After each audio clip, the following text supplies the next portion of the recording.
दोस्तों जल्दी से आप अपने चैनल और गुरुजी को सब्सक्राइब करें और इस घंटी पर क्लिक कर दें ताकि आपको पता चल जाए कि आपका इंग्लिश का पीरियड शुरू हो चुका है।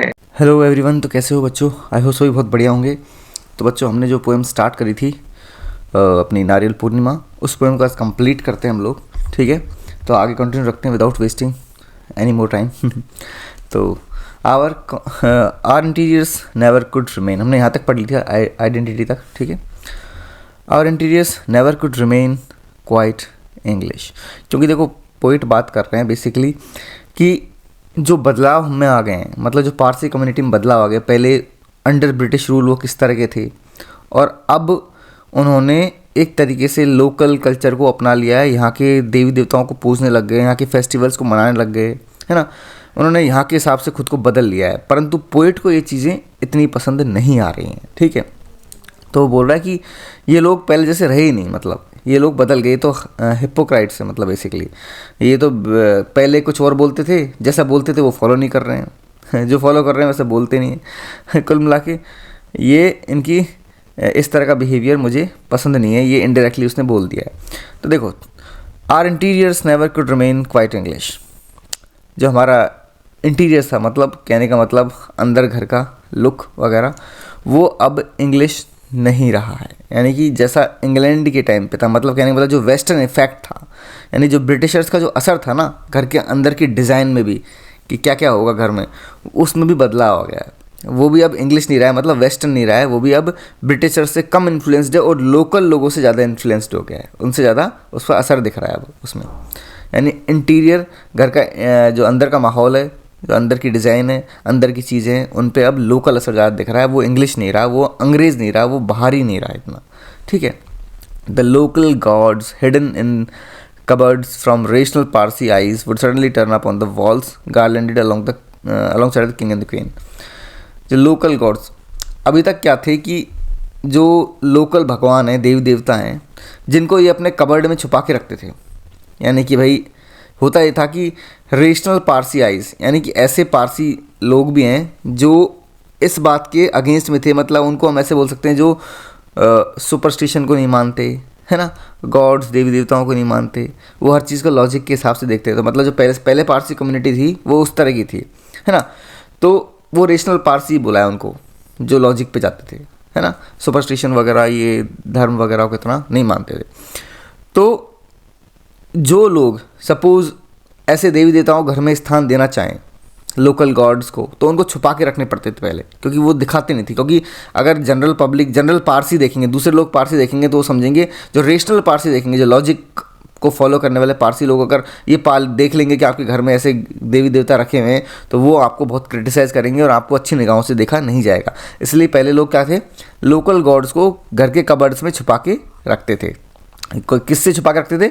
रेशनल पारसी आइज़, यानी कि जो पारसी आँखें हैं, यानी पारसी लोगों की आंखें। कौन सी पारसी आंखें? जो लॉजिक को फॉलो करने वाले पारसी लोग हैं, उनसे छुपा के रखते थे। यहाँ पर पारसी आइज़ में क्या हो गया है, सिनक डकी यूज़ हुआ है, क्योंकि आइज़ रिप्रेजेंट कर रही है पूरे व्यक्ति को। ठीक है, तो वो देवी देवताओं को छुपा के रखते थे अपने कबर्ड में पारसी लोगों से, मतलब जो लॉजिक को फॉलो करने वाले पारसी लोग हैं उनसे छुपा के रखते थे। Would suddenly turn up on the walls garlanded alongside the king and queen. अब वो जो लोकल गॉड्स थे ना, जो छुपे रहते थे पहले कबर्ड्स में, वो बाहर आ गए हैं। वुड सडनली टर्न अप, अब वो बाहर नजर आने लग गए हैं और सीधे दीवार पे नजर आने लगे। दीवार पे लगा दिया है उनको garlanded alongside the king and the queen, और उनकी वो माला भी चढ़ा रखी है, राजा और रानी के साथ में उनकी फ़ोटो लगा रखी है। क्योंकि तो ये लोग राजा रानी को बड़ा मानते थे ब्रिटिश टाइम पे, क्योंकि किंग और क्वींस ने इनको बड़ा सपोर्ट किया, इनको, है ना, वो इनके बिहेवियर को पसंद करते थे। तो उस ज़माने में राजा रानियों को ये बड़ा मानते थे। तो उनकी फ़ोटो के साथ में उन्होंने अब देवी देवताओं की फ़ोटोज़ भी लगा रखी है और उन पर भी माला चढ़ा रखी है, जैसे राजा रानियों की चढ़ा रखी है।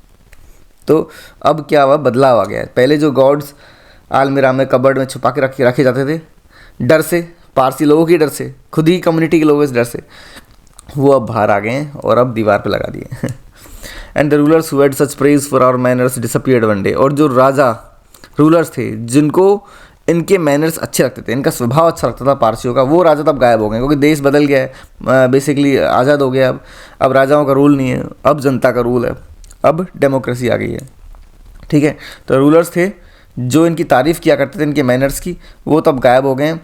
So look instead for something else. तो अब ये पारसी कम्युनिटी ने किसी और चीज़ को देखना स्टार्ट कर दिया, क्योंकि पहले इनको राजा रानियों का सपोर्ट मिलता था, ब्रिटिशर्स का सपोर्ट मिलता था। अब क्या हो गया है, they have started to accept and belong. वो अब उन्होंने कुछ और ढूंढना स्टार्ट कर दिया, और वो क्या सर्च कर रहे हैं कि हम कैसे इस समाज के द्वारा स्वीकार कर लिए जाएं और इस समाज से बिलोंग करें। वो दो चीज़ें अब ढूंढने लग गए हैं बेसिकली, कि अब देखो समाज हमको, क्योंकि ऑब्वियस ये बात है राजा रानी नहीं रहे, तो अब उनको समाज से अलग थलग तो आप रह नहीं सकते। पहले तो चलो सुपीरियर वे में रह रहे थे कि हम तो इन सबसे ऊपर हैं, पढ़े लिखे हैं, हमको इनसे कोई लेन देना नहीं है, ठीक है। King and queen, high society के लोग, वो उनसे मेल मिलाप रखते थे। अब क्या हो गया है कि समाज का ढांचा थोड़ा बदल गया है, साथ में राजा रानी भी नहीं रहे, सो रूलर्स नहीं रहे, तो अब इनको कुछ और ढूंढना पड़ेगा यहाँ टिके रहने के लिए। और तो वो क्या चीज़ है, वो ये है कि ये समाज हमको एक्सेप्ट कर ले और हम इससे बिलोंग करने लग जाएं, इस समाज में मिल जाएं, इसके हो जाएं। तो ग्रेट टीथ एंड रिसाइड। तो अब राइटर बोल रहा है कि इन्होंने इसलिए खुद को एक तरीके से समाज में मिलाना स्टार्ट कर दिया है, उसकी चीज़ें फॉलो करना शुरू कर दिया है। तो राइटर बोल रहा है ग्रिट टीथ एंड रिसाइड। तो अब दांत पीसते हुए, गुस्सा करते हुए राइटर बोल रहा है कि गाओ ये, बोलो ये, क्या बोलो, this is the poets land, कि यही अब कवि की भूमि है, यानी मेरी भूमि अब यही है।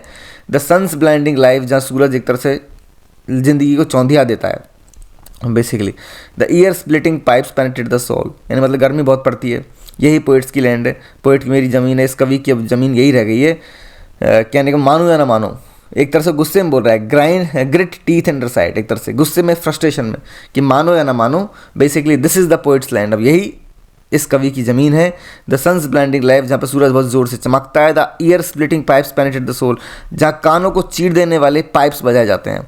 पाइप एक तरह का ऑर्गन होता है ना। पहले स्नेक चार्मर्स बजाते थे, यानी स्नेक, सांपों को पकड़ने वाले पाइप बजाते थे, बीन वगैरह, और भी कई तरह के म्यूज़िक में भी इस्तेमाल होते हैं। नॉर्मल आप कोई प्रदर्शन करते हैं, बहुत जगह पहले इस्तेमाल होते थे पाइप्स। तो ईयर स्प्लिटिंग पाइप्स, कि कानों को चीर देने वाले पाइप्स, मतलब बेसिकली आपकी आत्मा में घुस जाते हैं, मतलब उनकी आवाज़ इतनी तीखी है जो चुभती है इस ज़मीन पर। द पैटी ग्लेयर में भी काउंटर पार्ट, और इस कानों को फाड़ने वाली आवाज़ का अगर कोई काउंटर पार्ट है जिसको टक्कर दे सकता है, तो वो है पैटी ग्लेयर, कि लोगों की नज़रें, कैसी नज़रें, इनसिग्निफिकेंट, पैटी जो किसी काम की नहीं है, ग्लेयर यानी घूर के एक टक देख रहे हैं आपको बेसिकली, क्योंकि दो चीज़ें हैं, एक तो कान फाड़ने वाली आवाज़ सुनाई दे रही है, दूसरी आपको चीर देने वाली नज़रें भी हैं जो किसी काम की नहीं है ना।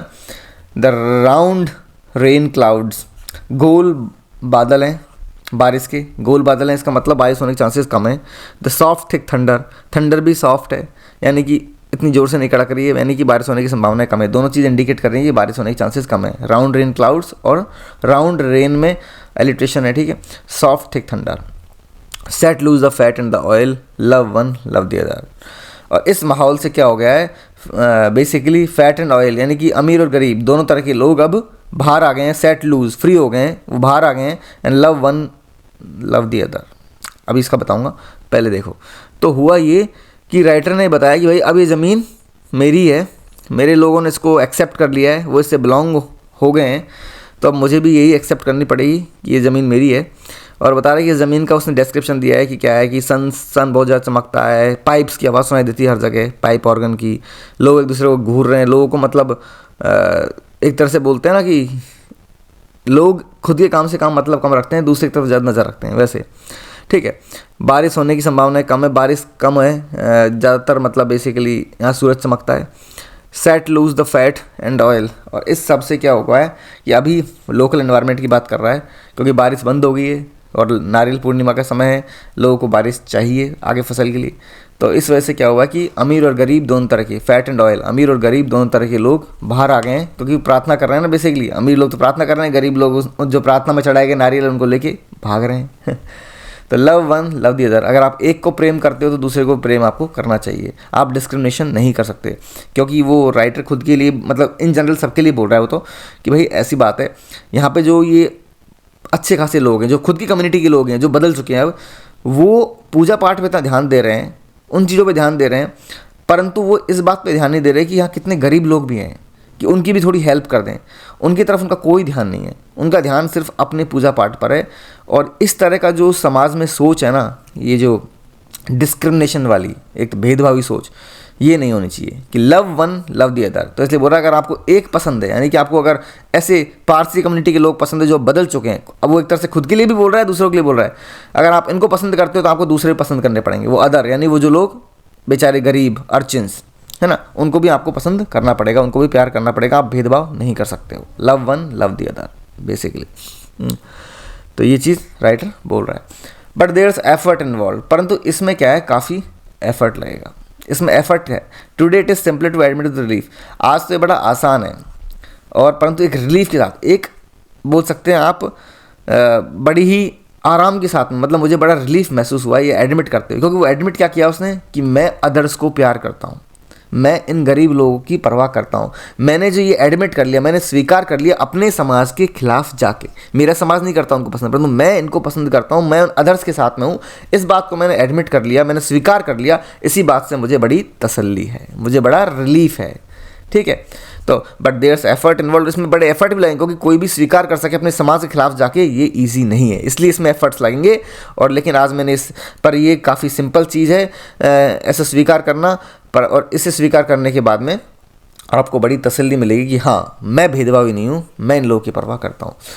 क्योंकि देखो यहाँ पे जो मेरा समाज है जो बदल चुका है, वो कैसे हैं वो लोग, वो है the men are too greasy, men बहुत ग्रीजी हो गए हैं, मैन ग्रीजी हो गए हैं मतलब चिकने हो गए हैं, मतलब वो उनको कोई वही नहीं है, वो तुरंत चेंज हो जाते हैं। Men are too greasy, their speech is too nasal, उनकी जो स्पीच है, बोल मतलब जो बोली है वो बड़ी नेजल है, अब उसमें नाक का असर ज़्यादा आता है, नोज जैसे नाक से निकल रही है आवाज़, वैसी इनकी बोली हो गई है। देयर वाइफ्स इधर प्लेन और ओवरडन, इनकी जो पत्नियां हैं वो कैसी हो गई हैं, ये बेसिकली या तो बहुत साधारण रहती हैं या फिर कुछ ज़्यादा ही सजी हुई रहती हैं, ओवरडन बीच का रहता ही नहीं कुछ था, या तो बिल्कुल ही प्लेन साधारण, या फिर कुछ ज़्यादा ही डेकोरेटेड, बहुत ज़्यादा ही गहने पहन लेंगे, सजा लेंगे खुद को।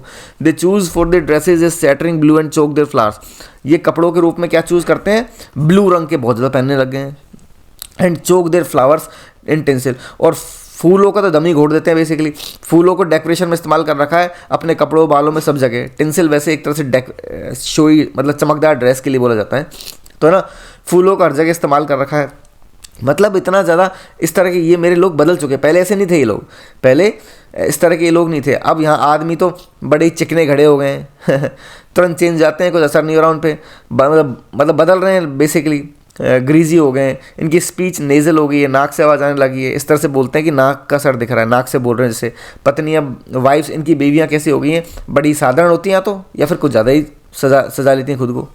और उसके बाद में कपड़े ड्रेस बहुत ज़्यादा ब्लू कलर का इस्तेमाल हो रहा है, फ्लावर्स का बहुत ज़्यादा इस्तेमाल करते हैं, फ्लावर का हर जगह इस्तेमाल कर रखा है, ठीक है, कपड़ों के अंदर बालों में सब जगह।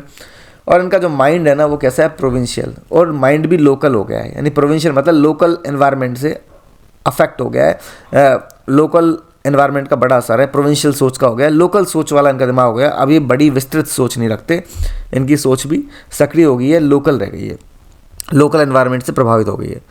दे चिल्ड्रन आर डल, और बच्चे इनके कैसे हैं, डल हैं, कोई एक्टिव नहीं है, कोई एनर्जेटिक नहीं है, कुछ उनमें मतलब आपको उत्साह नज़र नहीं आता। तो ये इन्होंने किसके लिए बोला है ये सारा, ये सब बोला है खुद ही के पारसी समाज की जो कि बदल चुका है उसके लिए।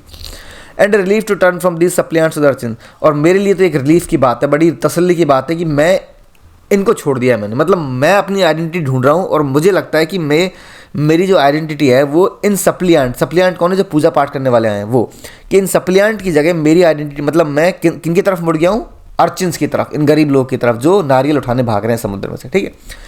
तो ये एंड रिलीफ, ये रिलीफ की बात है कि to turn from this suppliant to the urchins, इन सप्लियांट से मुड़ के मैं अर्चिन्स की तरफ चला गया हूँ, ये बड़ी मेरे लिए तसल्ली की बात है। Their meagre flesh aching a problem perhaps not of the mind, इनका जो मीगर फ्लैश है, किनका, अर्चिन्स का, गरीब लोगों का। मीगर फ्लैश मतलब बहुत कम मास, इनकी बॉडी में मास बहुत कम है, मतलब पतले दुबले हैं बेसिकली, ठीक है। तो ये जो मीगर फ्लैश है ना, etching a problem perhaps not of the mind, ये समस्या वाली बात है कि इतने पतले दुबले बेचारे कमज़ोर हैं, परंतु इससे कोई माइंड में समस्या पैदा नहीं होती। इनको देख के मुझे कोई डाउट क्रिएट नहीं होता, मेरे समाज को देख के तो मुझे डाउट क्रिएट हो रहा है मन में कि ये लोग तो इतना चेंज हो चुके हैं, ये तो मेरे समाज के लोग ही नहीं रहे बेसिकली। उनको देख के मेरे मन में बहुत सारी बातें आ रही हैं, माइंड शांत नहीं है मेरा उनको देख के, परंतु इन अदर्स को देख के कम से कम मुझे मेंटल प्रॉब्लम तो नहीं है। ठीक है, वो दिखने में कमज़ोर हैं, फिजिकल समस्या है, वो अलग बात है, परंतु एटलीस्ट कोई माइंड को तो कोई समस्या क्रिएट नहीं हो रही इनको देख के, मेरे मन में कोई डाउट तो नहीं आ रहा उनको देख के। Their hunger present as common factor, इनकी जो भूख है, हंगर, वो एक कॉमन फैक्टर, वो आपको आम चीज़ मिलेगी इन सब में, ये गरीब लोगों में, कि बेचारे भूखे हैं, इनको खाना पर्याप्त मिलता नहीं है। ये कॉमन फैक्टर, सभी गरीबों में कॉमन चीज़ मिलेगी। Ground of dark rest from the 20 doubts. तो इनके साथ अगर मैं जाता हूँ, बेसिकली इनको सपोर्ट करता हूँ, इनकी तरफ मेरा झुकाव रहता है, तो मेरे लिए एक डार्क रेस्ट वाली बात है ये।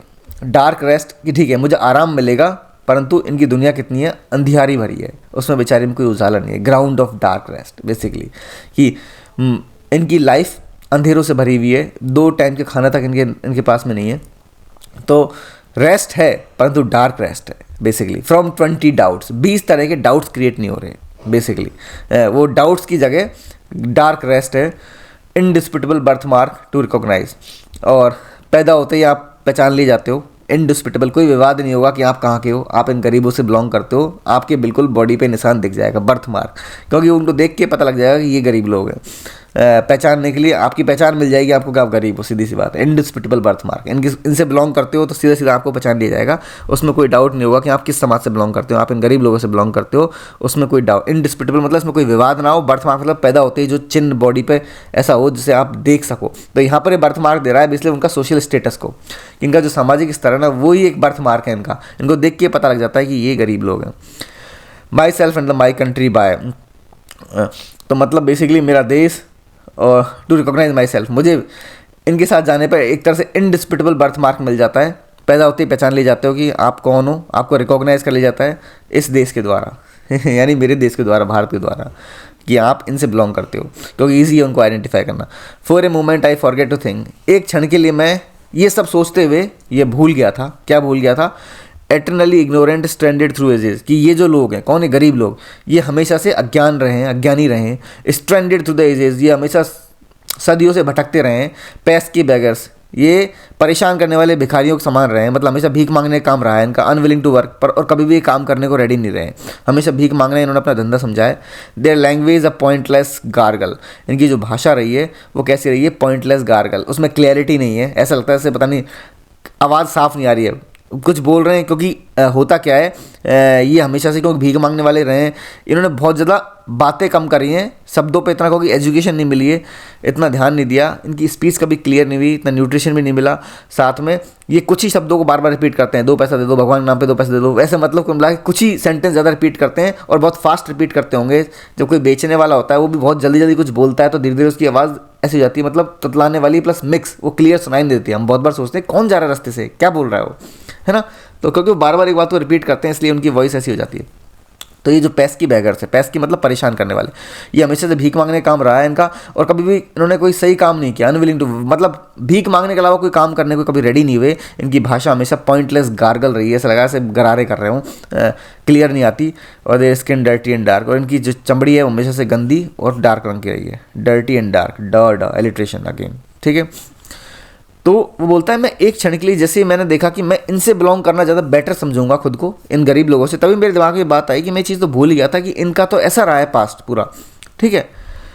तो मैं इनके साथ में कैसे जा सकता हूँ, मतलब ये तो कुछ ज़्यादा ही गंदे रहे हैं और इनकी तो लैंग्वेज भी सही नहीं है, ये तो भीख मांगने का काम करते हैं, काम भी नहीं करते हैं, तो वर्क भी नहीं ढूंढते खुद के लिए, अज्ञानी रहे हैं, तो इनके साथ में कैसे जा सकता हूँ। उसके अंदर फिर डाउट क्रिएट हो गया उसके मन में।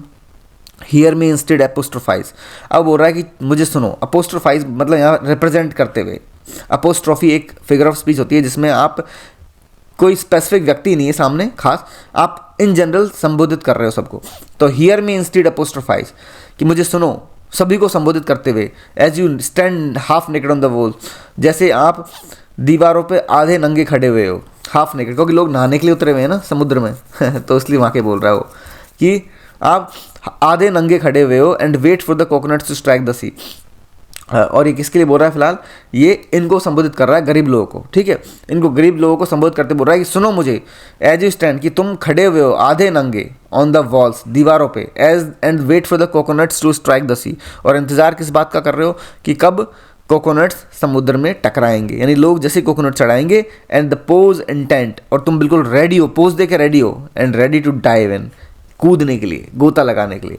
Before they be born too far out of reach, जिससे पहले कि ये जो कोकोनट जो फेंके गए समुद्र में वो कहाँ चले जाएं, too far out of the reach, वो दूर चले जाएं बहते हुए, उससे पहले तुम गोता लगा के उनको उठा लाओ। तुम इस बात के लिए बिल्कुल रेडी हो। There could be cynicism at least on your faces if not acquisition. तुम्हारे चेहरे पे पागलपंती जरूर नजर आ सकती है, परंतु एक्विजिशन नजर नहीं आएगा। तुम्हारे ऊपर कोई इल्जाम नहीं लगा सकता कि तुम बदल गए हो, क्योंकि तुम पास्ट में भी ऐसे ही थे। कैसे थे, ऊपर पूरा समझा दिया उसने कैसे थे। कभी काम नहीं किया, हमेशा अज्ञानी थे, है ना, भीख मांगने का काम रहा है बेसिकली। तुम्हारी आवाज़ भी हमेशा वैसी रही है, क्लियर नहीं रही, तुम हमेशा से गंदे और डार्क रहे हो। तो उसने पहले ही समझा दिया कि तुम जब ये काम कर रहे हो, कौन सा, नारियल उठाने का, ठीक है, आधे नंगे खड़े होकर बस तैयार बैठे हो कूदने के लिए समुद्र के अंदर। जैसे नारियल कोई फेंकेगा, हम कूद के ले आएंगे इससे पहले कि नारियल बह के कहीं चला जाए। तो तुम्हारे चेहरे पे पागलपन जरूर नजर आ सकता है, परंतु कोई तुम पे इल्ज़ाम नहीं लगाएगा। इल्ज़ाम किस चीज़ का, बदल जाने का, क्योंकि तुम पास्ट में भी ऐसे ही थे क्योंकि पारसी लोग बदल गए ना, इसलिए वैसे बोल रहा है। As a sit casual commenter, अब मैं तो यहाँ ऐसे बैठा हुआ जैसे सिर्फ कैजुअल कमेंटर, दूसरों पे टिप्पणी करने वाले के रूप में बैठा हूँ मैं तो casually, but surely not this inquisitive smile at my interest. परंतु जो मेरे चेहरे पे जो इनक्विस स्माइल है बेसिकली, किसी को जो हार्म ना करे, सिंपल स्माइल आ रही है, ये मेरे इंटरेस्ट में नहीं है बेसिकली। यानी कि इसके कई मतलब हो सकते हैं, वो दो तरीके से ले सकते हैं हम उसको, कि एक तरफ मैं तुम्हें देख के अगर स्माइल करता हूँ, मैं तुमसे बिलोंग होना चाह रहा हूँ, अदर लोगों के लिए बोल रहा है, गरीब लोगों के लिए, तो फिर मेरा समाज मुझे छोड़ देगा। मेरा समाज बोलेगा कि ये तो इनके साथ में है, तो वो मुझे छोड़ देंगे एक तरीके से। तो यह मेरे इंटरेस्ट में नहीं है। ये क्वेश्चन मार्क है उसके लिए कि जो मेरे चेहरे पे इनॉक्यूअस स्माइल है, हार्मलेस स्माइल है, जो तुम्हें देख के नज़र आ रही है, क्या ये मेरे इंटरेस्ट में है? एक तरह से ये क्या है, ये रिटोरिकल क्वेश्चन है। क्या है? रिटोरिकल क्वेश्चन है, जिसका आंसर भी यही है कि वो बोलना चाह रहा है कि मेरे इंटरेस्ट में नहीं है बेसिकली, है ना। एक चीज़ तो ये हो सकती है इसकी कि ये उस स्माइल के मतलब खुद के एटीट्यूड के लिए बोल रहा है।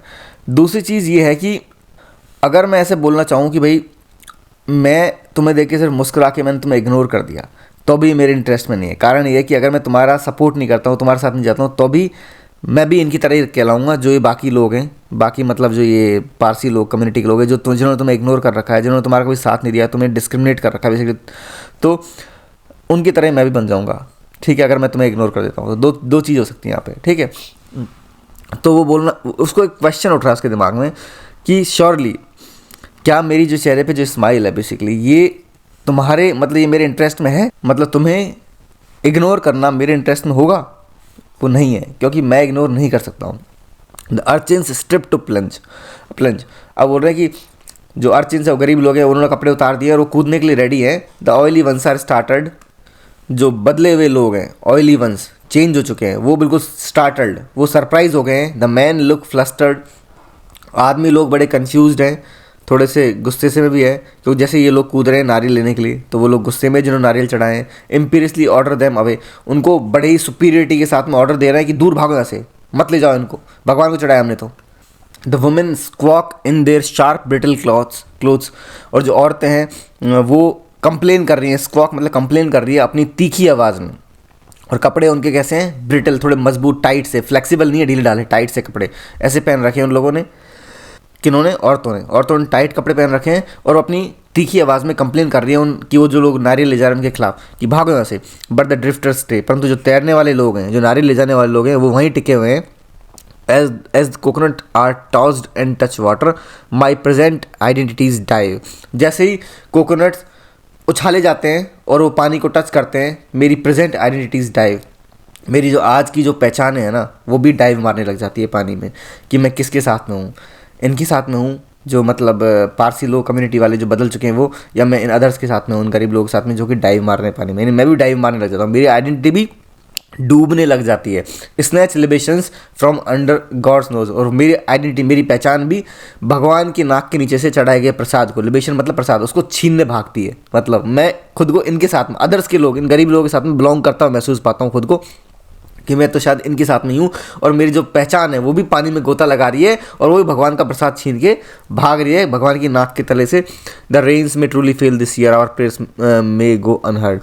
जो बारिश है हो सकता है इस साल फेल हो जाए, वो ना आए, और हमारी जो प्रेयर्स हैं वो भी अनहर्ड, बिना सुनी ही रह जाएँ। तो इसमें दो अर्थ हो गए लास्ट की दो लाइन में, कि मेरी तरफ से तो चाहे बारिश ना आए मुझे फ़र्क नहीं पड़ता, क्योंकि जब इन लोगों को, गरीब लोगों से फ़र्क नहीं पड़ता, तो फिर इनकी प्रेयर्स भी क्यों सुनी जाए। जो पूजा कर रहे हैं बेसिकली।